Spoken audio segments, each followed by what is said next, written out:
Hi guys, mga auntie, mga uncle, good day sa inyong lahat. Maganito na muna ako mga inday mag-share sa inyo sa mga past few days na na-experience ko. At andito na ako ngayon sa Coron. Finally, mahaba-haba pala yung biyahe ko mga inday, galing El Nido papunta dito sa Coron. Yung Montenegro, sinasabi doon 3.5 hours lang daw. Pagsakay namin mga inday, umabot siya ng 5 hours. So nakalingkod lang ba, kulang lang painat-inat sa lawas mga inday. So palakad-lakad lang ako konti kasi parang namaol lang akong lubot o nilingkod. But anyway, we depart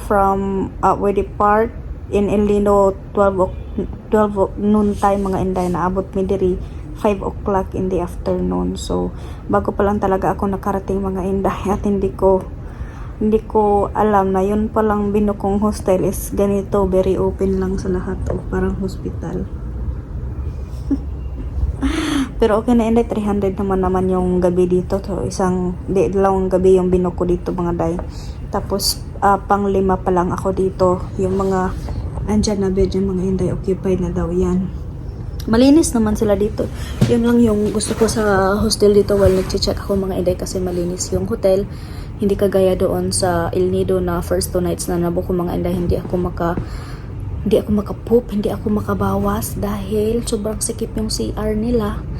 At saka yung toilet nila very small, yung shower nila mga inday very small, and aside from that yung kwarto is smells like mold, tapos madumi. So hindi siya masyadong kaaya-aya, kaya 2 days ako nag-book doon mga inday. 2 days din ako hindi nakapag-poop kasi hindi nakapagbawas, kasi pinipilit ko yung sarili ko na hindi magbawas, kay parang tignian ko sa ilahang mga inday yung CR nila na maglingkod ako.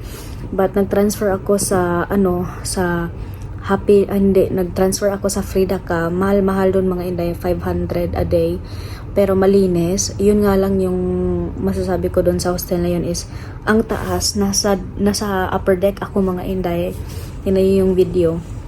Nasa upper deck ako. So gusto ko sanang mag-transfer sa lower deck kasi nga sobrang taas, nakakatakot mga day, pero walang available, lahat sila sold out. Ako pala yung last na nakabook sa upper deck, at lahat mga inday sold out na sila. So wala akong choice. So 2 nights din yung nabook ko doon. At finally for 2 days and 2 nights regular na yung pagbawas ko mga inday, kasi malinis na yung CR nila doon. So ginagawa ko sa El Nido mga inday is nag-tour ako ng tour A, at saka yung tour D is private tour po siya. So mas nagandahan ako sa tour D kasi yung tour A kasi mga inday is Big Lagoon. So maganda rin siya kasi nag-rent ako ng drone. So nakukuha talaga siya sa drone mga inday. Tingnan nyo ito. Maganyan lang ako mga inday ha, chika-chika lang tayo dito kasi walang ibang tao dito mga inday, ako lang. Siguro yung mga tao na una nakabook dito is nagtutour. So chika muna tayo mga day. So unang binuko mga inday, tour A. So nabayaran ko lahat doon including environmental fee is 1,600. Start at 9 o'clock, umuwi kami ng 4 o'clock mga inday, ng 4 o'clock ng hapon. Tapos alas 9 ng umaga hanggang alas 4 ng hapon, yung binuntahan namin is yung Big Lagoon, pinakauna. Yun daw yung sikat sa El Nido. Maganda siya mga inday, pero kung when it comes sa mga beaches, kung i-compare ko, mas napakaganda talaga ang Balabac. Wala talagang tatalo sa ganda ng beach at saka sun at saka water sa Balabac mga inday. Sobrang ganda. Tingnan nyo yung video na ito sa Balabac. Ang ganda, diba?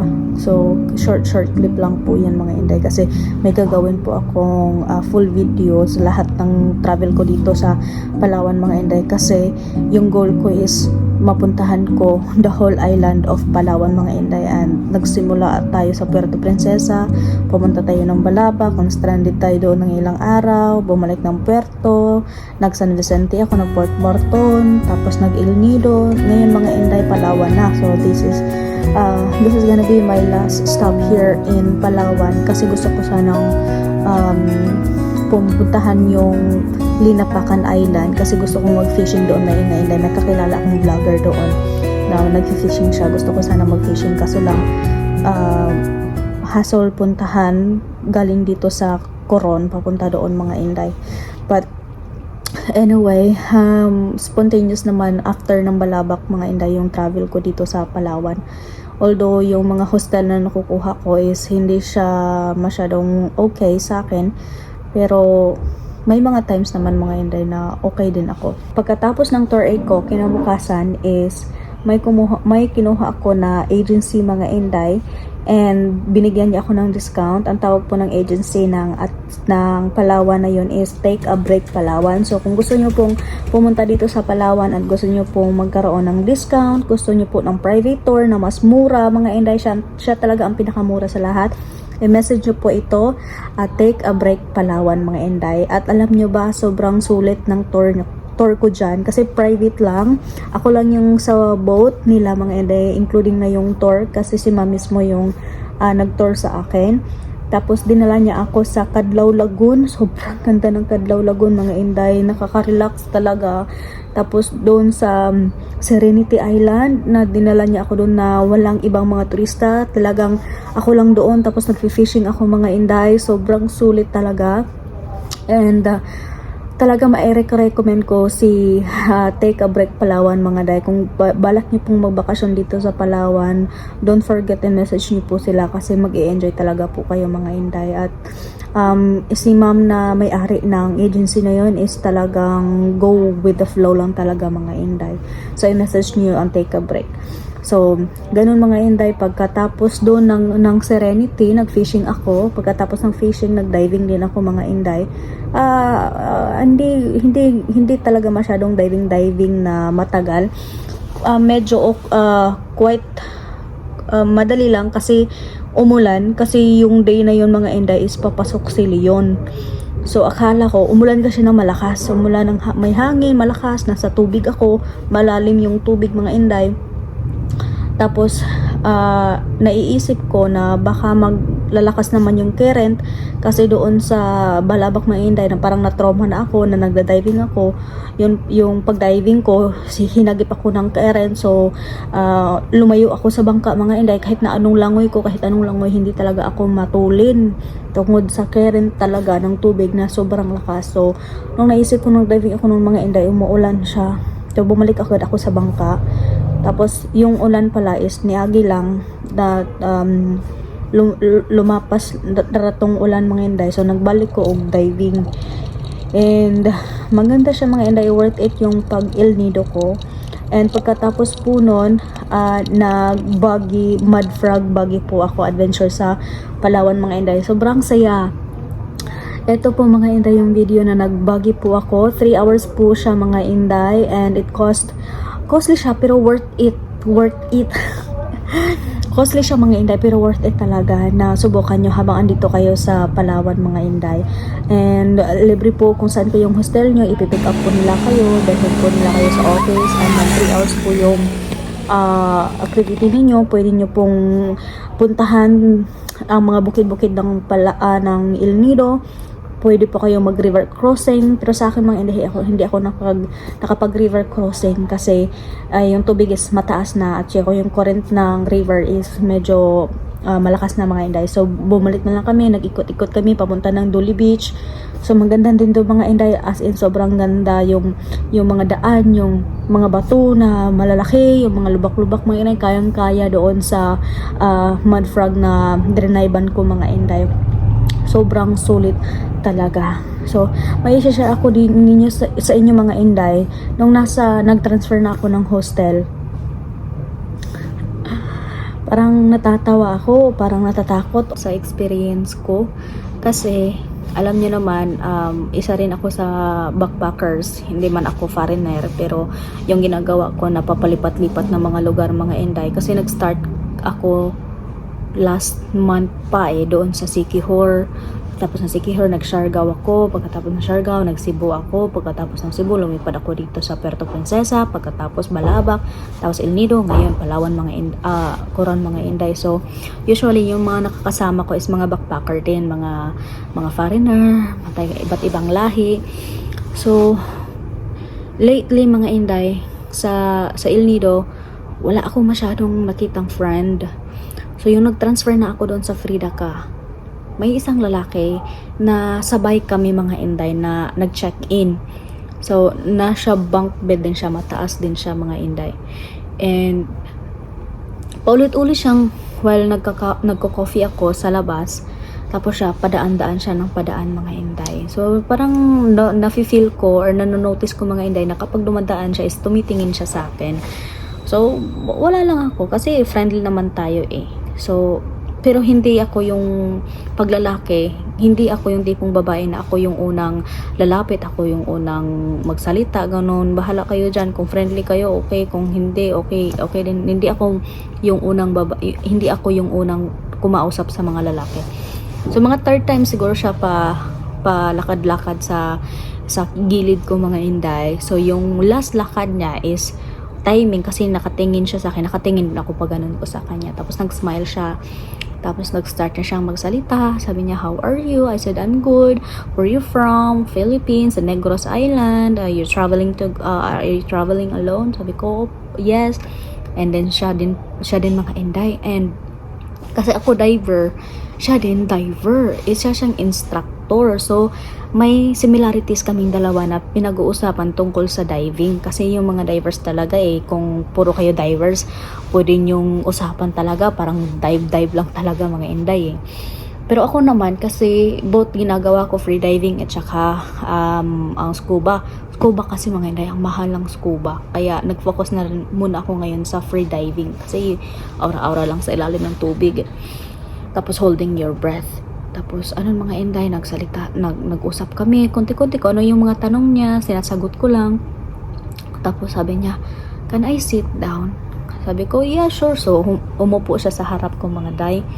Pag upo niya sa harap ko, parang yung mata niya, parang nakatutok talaga sa akin. Minsan lang mamilok, minsan lang yung ipikit-pikit yung mata niya, mga Inday. So, parang parang nawi-weirdan ako sa kanya. Or diba ganun lang talaga siya. So, after 30 minutes naming mag-usap, mga Inday, bumalik ako sa taas. Sabi ko, isauli ko muna tong laptop ko at saka mag-CR din ako. Pero, palusot ko lang yung mga Inday kasi parang hindi ako comfortable makipag-usap sa kanya. So, kinuha niya yung messenger ko. Nag-chat siya sa akin, where are you? Kasi I think it's almost 1 hour na, mga Inday. Hindi ako bumalik doon sa restaurant na kinainan na kaya gipunduhan ako ba. Sabi ko, I'm here in hostel resting. Umakyat mo po na siya, mga Inday, sa room namin.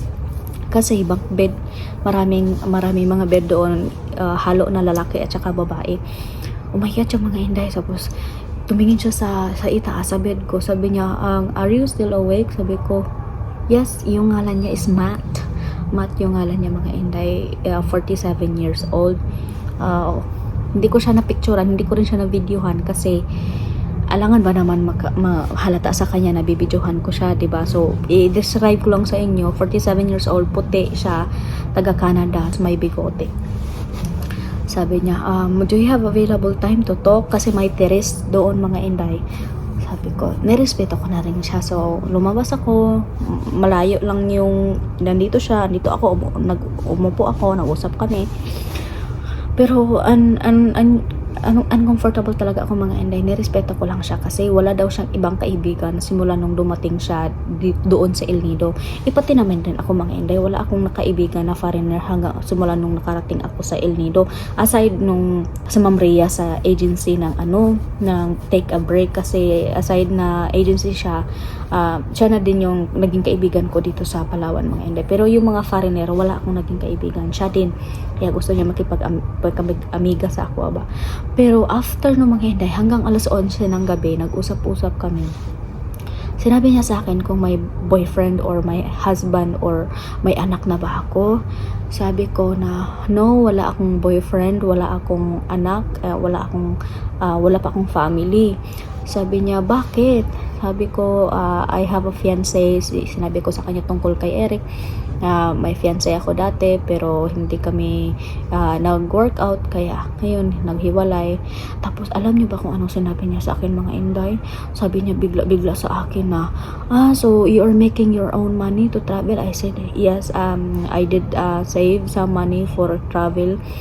Sabi niya sa akin na, parang ano tayo, sabi niya, I can't say it in English, pero yung thought, mga Inday, sinabi niya na compatible daw kami kasi may remote job siya na anywhere na makapagtrabaho siya, may remote job din ako na anywhere ako magpunta, may sahod din ako or may sweldo din ako. Tapos why not kami ng dalawa? Sabi ko, I'm not ready. Sabi ko sa kanya, mga Inday. Parang weird talaga yung tao na yun, mga Inday. Sabi ko, I'm sorry, I'm not yet ready for any kind of relationship. I want to focus myself. I want to focus first or going places I want to go. Ganun, mga Inday, saving, anything, but I don't want to engage any relationship. Sabi niya, hindi, we don't need to rush, but I will, nang sinabi ko lang sa'yo na I like you because you are independent woman. You can go and then we can travel together. Sabi niya sa akin, mga Inday, ganun hanggang naabot na kami sa usapan, mga Inday, tungkol sa mga sexual na ganun, and very uncomfortable talaga akong pag-usapan nung mga Inday. Yung, 'di ba, yung mga ibang videos ko, nakikita niyo, mga Inday, na sinishare ko sa inyo yung mga foreigner na kakasama ko, is baliwala lang sa kanila yung sex, yung parang laro lang sa kanila. Kapag nagustuhan nila yung isa't isa, isang kakamit pa nga lang, ayun na, nag-sex na agad sila, mga Inday. Pero sa akin, mga Inday, parang napakalaking halaga yun para sa akin. So nagsabi niya sa akin na, so you don't have boyfriend, you don't have daughter, so it means you are V. Pag sabi niya sa akin, mga Inday, you are V, nabastusan ako. So sinabi ko sa kanya na, Matt, I'm so sorry, I'm not really comfortable talking with you. I'll go ahead now and sleep and take my rest because tomorrow I need to be early traveling to Coron. Tapos sabi niya sa akin na, I'm so sorry, I didn't mean to to make you mad at me. I said it's okay, but I'm not really comfortable with the conversation that you are opening to me. Sabi ko sa mga binuok ko. Kaya naman kasi yung mga foreigner, mga Inday, pag sa foreigner talaga tapos nagbibiyahe, hindi talaga, yun masaligan, mga Inday. May masaligan lang siguro ka na foreigner na nagbibiyahe, mga Inday, pero parang magpipili mo lang talaga. Sa aking pagko-observe as a backpacker, mga Inday, yung mga namimit ko na mga AFAM, especially ng kahit saan lang sila nakapunta, tapos siyempre mga lalaki sila, or kahit na hindi lalaki, babae, ganun, mga Inday, parang wala nang halaga sa kanila yun. Kaya kung ikaw ang Pilipina na madali ka lang madala, sus, alam nyo ba, mga Inday, doon sa Siargao nagpunta, di ba, one week ako sa Siargao, mga Inday. May nabasa din ako doon, mga Inday, na ang Siargao is positive for HIV. Dalawang babae or lalaki ba yung nabasa ko, basta positive na yung Siargao ng HIV. Kasi may nag-post doon sa Siargao community, mga Inday, nagbibigay siya ng babala, especially sa mga Filipina, na wag mismo agad-agad papatol, especially sa mga foreigner na kasi I'm not judging, pero uso na kasi ngayon yan, mga Inday. Kahit noon pa uso na yan, mga Inday. So sorry ha, I'm not judging, but I am just telling you what I experienced, or ano yung mga nakikita ko, ano yung nafe-feel ko during my trip, mga Inday. At itong taong to, I'm not really comfortable by balbas, so I'm not really comfortable.